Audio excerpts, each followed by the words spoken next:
Good communication is important in every industry, but in aviation it is vital. Communication, or more often, a breakdown in communication, is often cited as a contributor to incidents and accidents. And it's for this very reason that it's given such importance in human factors training. So where does communication generally go wrong? Well, there are two main ways in which communication can cause problems. These are a lack of communication and poor communication. The lack of communication is characterized by the person who forgets to pass on pertinent information to a colleague, or when a written message is mislaid.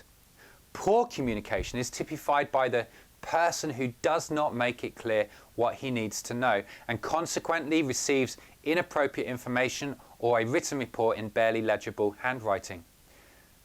Both problems can lead to subsequent human error. It is important to remember that aviation is a multicultural business.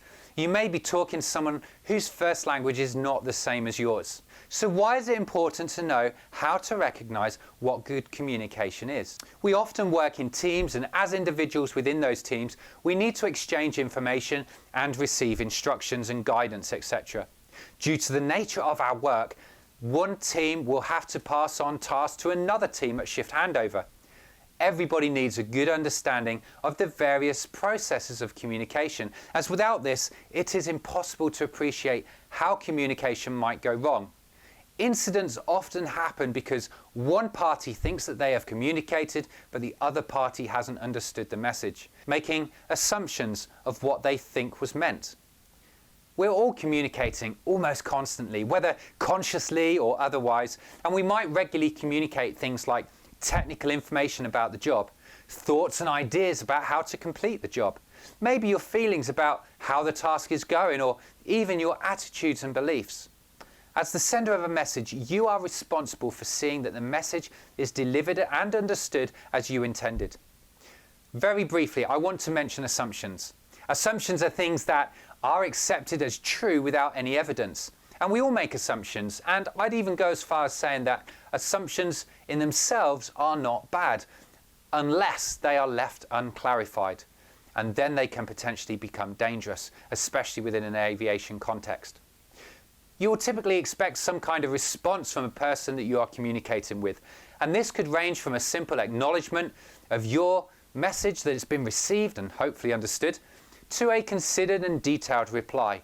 This response constitutes feedback. So, the most important thing to do when you're listening to someone is to reflect on what assumptions you are making about what they've said, and then ask if you can clarify these. Personally, since I've started doing this, it has saved me a lot of time and effort. I used to start projects or tasks on what I assumed somebody had meant, only to find out later that I'd completely got the wrong end of the stick, and it wasn't what I was doing was not what they intended me to do. So very simply, identify your assumptions and clarify them. Let's talk about shift handovers. When you're handing over at the start or an end of a shift, there are three great things to remember. And that is that effective task and shift handover depends on three basic elements. Firstly, the outgoing person's ability to understand and communicate the important elements of the job or the task being passed to the incoming person. Secondly, the incoming person's ability to understand and assimilate the information being provided by the outgoing person. And thirdly, and this is important, a formalized process for exchanging information between outgoing and incoming persons, and a place and a time for such an exchange to take place. All right, three things you can do to improve communication. And communication is obviously important in our lives, and the lack of clear communication is often criticized. So these tips should help. Firstly, learn how to listen. Most people underestimate the role of non-verbal communication or body language. Secondly, read what you have written. Is it legible? And do you get your point across? Reread it back in the shoes of the person that's going to be reading what you've written down. And thirdly, identify any assumptions you might be making and clarify them. Let me leave you with this final thought. Don't make guesses. And when you make assumptions, seek to get clarification on those assumptions. If you've developed any effective ways to communicate, especially between shifts, why don't you drop them into the comment section below.